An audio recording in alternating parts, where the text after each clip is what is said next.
Ke informasi berikutnya, Patrick Kluivert diperkenalkan sebagai pelatih baru Timnas Indonesia pada Minggu sore ini. Sejumlah tugas berat pun menanti Manor Belanda itu. Kita bahas sore ini bersama narasumber sudah bergabung ya, pengamat Bung Wesley Utagalung, pengamat sepak bola. Selamat sore Bung Wesley. Assalamualaikum. Selamat sore, Salam olahraga. hemat alam olahraga. Baik, sedia kami juga mengundang dari Timnas Indonesia manajernya Pak Sumarji, tapi tidak bisa bergabung pada sore ini, Bung Wesley. Bung Wesley, tadi sedikit kita simak statement yang disampaikan oleh Kluivert di YouTube-nya PSSI ya.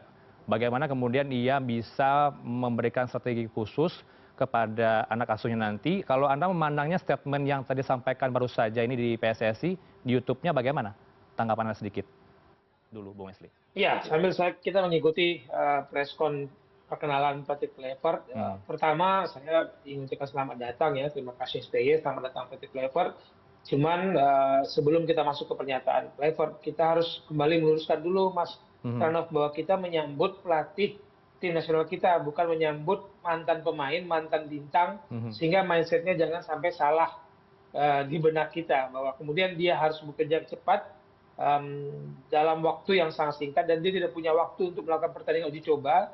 Jadi ini yang harus kita luruskan dulu pemahaman kita, bahwa dia datang dengan waktu mepet, tidak punya banyak waktu mengenal sepak bola kita. Dia harus membangun tim dia. Ini yang menjadi catatan saya, bahwa tim dia harus lebih kompak dibandingkan tim di mana STY, dan tidak ada lagi drama di kamar ganti.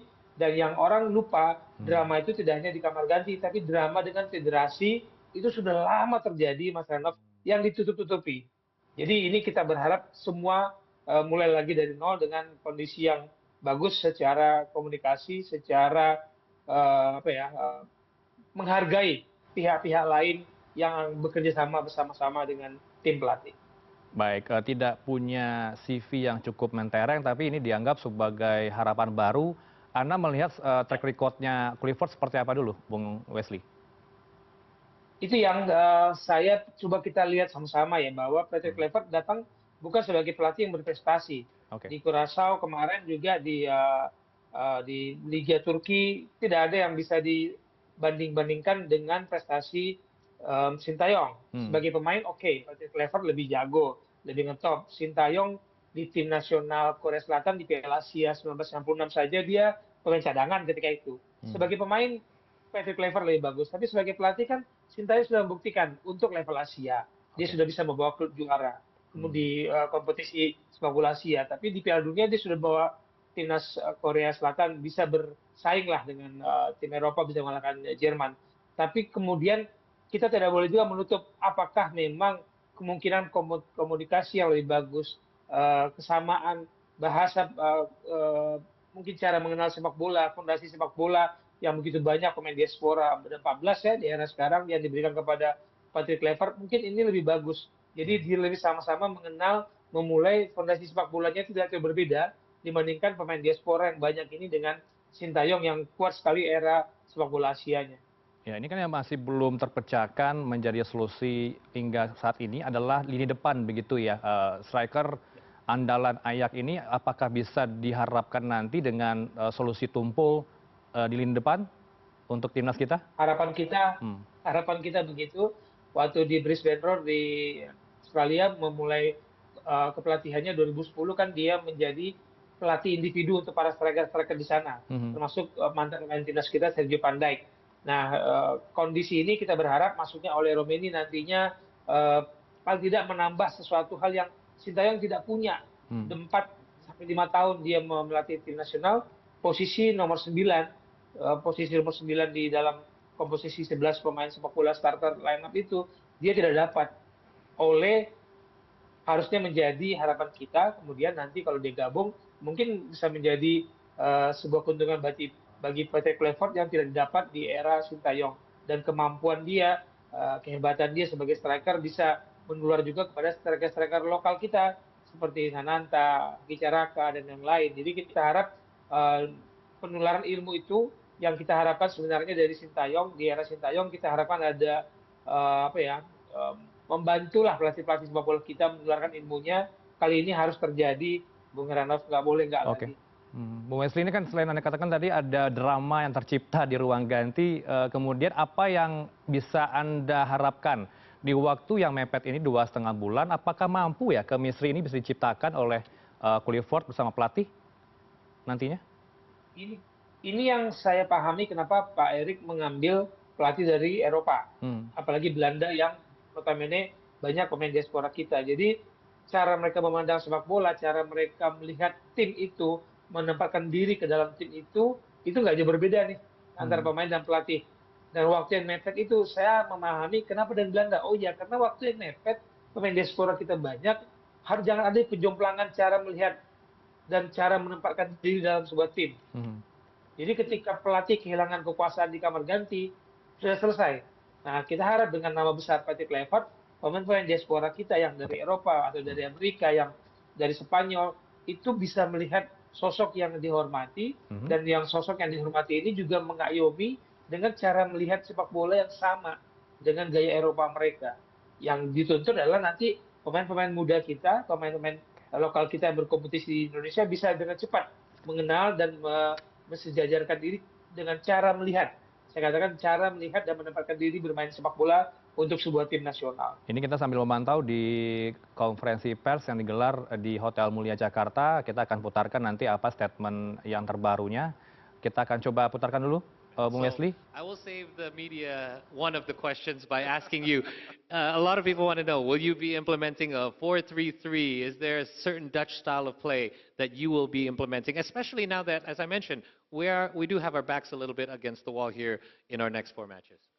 You know what it is? I think the most important thing is that I like to play attack football, and I like to have the ball possession. I am familiar with all systems. I was in 2014 assistant coach with Louis van Gaal, and we played the same style that we play at the moment. Preferably, I like to play 4-3-3, but it depends where are the players also feeling comfortable in.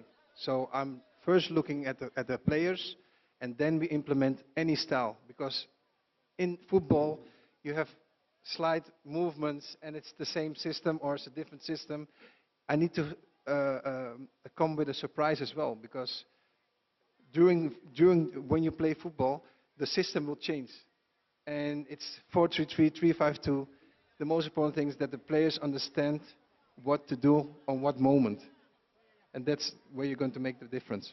Adaptability is important as well. Saya menanyakan karena yang pasti rekan-rekan media di sini juga banyak saya udah lihat di sosial media bahwa penasaran nih, Coach Patrick akan memainkan formasi apa? Apakah akan main 4-3-3? Dan yang pasti, apalagi dengan posisi kita saat ini, yang kita mesti bersaing untuk ngambil posisi untuk langsung kualifikasi.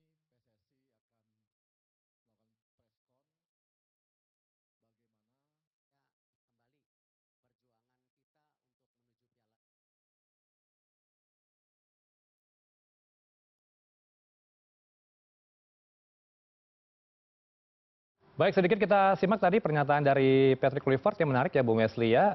If you playing football, you will change the system. Adaptability, ini yang ditekankan oleh Patrick Kluivert. Respon Anda seperti apa, Bung Wesley? Ini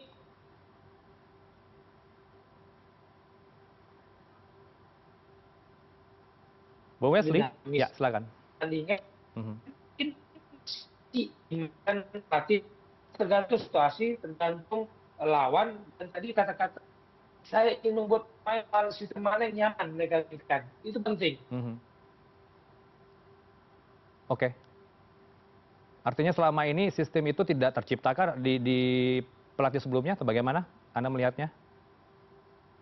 Oke, nampaknya ada gangguan komunikasi dengan Bung Wesley. Pemirsa, tadi kita simak ya sedikit pernyataan dari Patrick Kluivert, pelatih timnas baru, yang menyatakan bahwa yang perlu adalah di permainan bola itu sistem yang berubah, kemudian adaptasi dari pemain itu sendiri harus tercipta di lapangan. Kita akan ke informasi lainnya terlebih dahulu.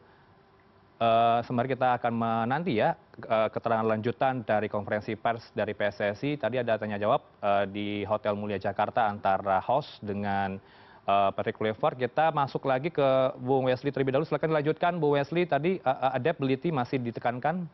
Ya. Sedikit saya bisa menyimak dari keterangan Anda. Ya, silakan. Ya, harus kita pertegas, sepak bola itu sangat dinamis. Di dalam sebuah pertandingan dia mungkin memulai dengan 4-4-2, tapi bisa jadi dalam pertandingan pertengahan dia ngubah jadi 3-5-2 atau kemudian 4-3-3 tergantung situasi apa yang dihadapi di lapangan, tergantung juga nanti lawannya bersikap seperti apa di paruh kedua. Jadi tidak ada formasi yang dinamis memainkan misalkan 4-3-3 sejak awal terus saja, tidak ada. Ini yang saya suka tadi ucapan Patrick Kluivert, dia ingin mencari formasi yang nyaman dimainkan oleh para pemainnya. Karena bukankah yang bermain adalah mereka di lapangan, bukan pelatih memaksakan kehendaknya. Jadi itu harus ada sebuah komunikasi yang pas. Jadi saya katakan kalau Pak Erik mengatakan pelatih harus bisa menerima masukan dari para pemainnya, yang harus dipahami adalah pemain memahami pelatih maunya apa dan pelatih tahu kekuatan pemainnya seperti apa sehingga di tengah-tengah itu strategi yang disepakati. Artinya tadi yang dimaksud adalah formasi begitu ya, dinamis nanti berjalan di setiap pertandingan. Tapi kalau kita berkaca dari pertandingan sebelumnya, Bung Wesley, kerap terjadi pergantian pemain di setiap pertandingan. Apa yang terjadi sebenarnya? Kapten pun ditunjuk berganti kapten, tidak selalu Jay Itzes. Ini bagaimana menanggapinya? Ini yang berkembang di luar sana kan yang tidak bisa kita konfirmasi ya, Mas Heranov, bahwa ketika lawan Bahrain situasinya sudah tidak nyaman, banyak pemain yang keberatan dengan gaya bermain atau cara komunikasi pelatih. Lawan Cina katanya ada pemain kita yang ngambek bahkan tidak mau main sehingga ada usaha melobi orang tua pemain diaspora supaya main. Jadi pemain yang banyak katanya meragukan kepemimpinan STY itu kemudian menjadi lawan kubu yang berbeda. Ini yang tidak bisa kita konfirmasi, hanya kita dengar-dengar, kita nggak bisa konfirmasi. Sebenarnya situasi itu sudah terbaca dengan karakter memang gaya Sintayong sejak awal kan memang dia memang gaya kepemimpinannya berbeda lah. Tipe-tipe Korea yang ya saya adalah pemimpin, kalian dengar. Nah, situasi tidak hanya di kamar ganti, situasi di federasi pun kita dengar bisik-bisik betapa di era ketika Om dan Nurwindo sebagai direktur teknik pun itu sudah bersetegangan dengan Sintayong ketika baru datang. Soal cara komunikasi, cara respect orang ke orang lain itu sebenarnya sudah terdengar, tercium, Mas Tino. Cuma kita nggak bisa konfirmasi. Oke, Bung Wesley. Jadi kita berharap situasi membaik.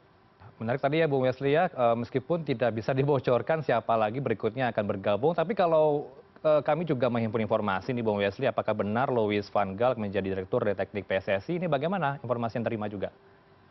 Louis van Gaal.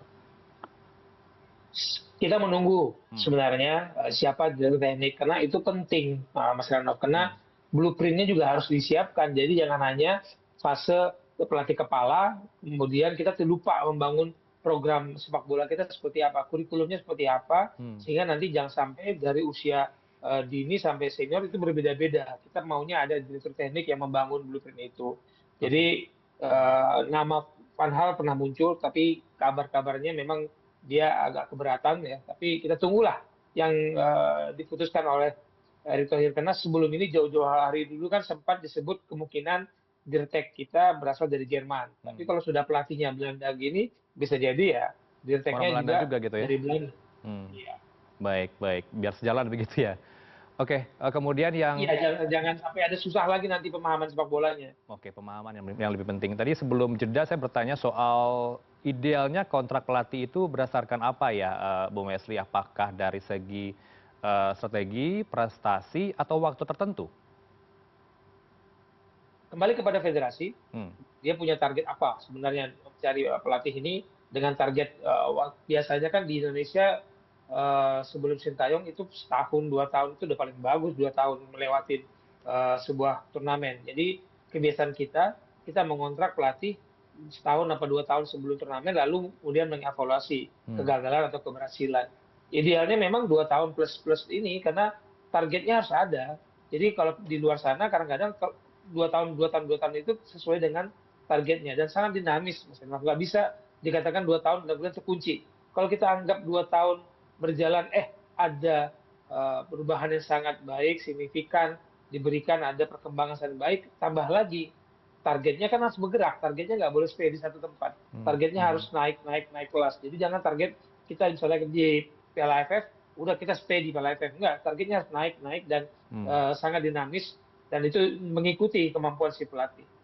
Nah, idealnya lagi seperti apa juga dalam hal ini, Bung Wesli? Apakah seorang pelatih itu mampu menerjemahkan masukan dari pemain, atau biasanya memang hanya satu arah saja, pemain harus mendengarkan pelatih? Ada dua tipe pelatih. Nah, yang tipe pelatih yang sekarang ini kan, kalau saya pernah berbicara dengan Pep Guardiola, saya nanya, kenapa sih pemainmu di era Pep Guardiola waktu masih di Barcelona? Dia bilang, ya kami memahami sepak bola yang kami mainkan dan mainkan dengan happy, dengan senang. Nah, tadi yang kata-kata Patrick Kluivert, saya ingin mencari formasi yang pemain saya enjoy memainkannya. Itu penting. Jadi memaksakan dari pelatih mungkin ada, tapi yang mempertanggungjawabkan hasilnya tetap pelatih. Tapi ada baiknya memang dia berkomunikasi seperti apa kalian yang nyaman bermain dan dikumpulkan, itu gunanya dia punya tim asisten pelatih, dia punya tim analis, mereka mengumpulkan semua informasi yang dibutuhkan, lalu si pelatih kepala ini meracik yang bisa mengakomodir, tidak bisa menyenangkan semua orang, tapi yang mengakomodir dan kemudian yang memberikan terbaik. Karena apapun hasilnya pelatih yang bertanggung jawab, pemain tidak ikut bertanggung jawab atas hasilnya karena racikan strategi kan si pelatih yang menentukan. Ya, semoga racikan strategi itu pas begitu ya, apalagi mendekati babak kualifikasi Piala Dunia 2026. Terima kasih Bung Wesli untuk ulasannya pada sore ini bersama kami di Newsroom. Selamat sore, Bung Wesli. Salam olahraga. Salam olahraga.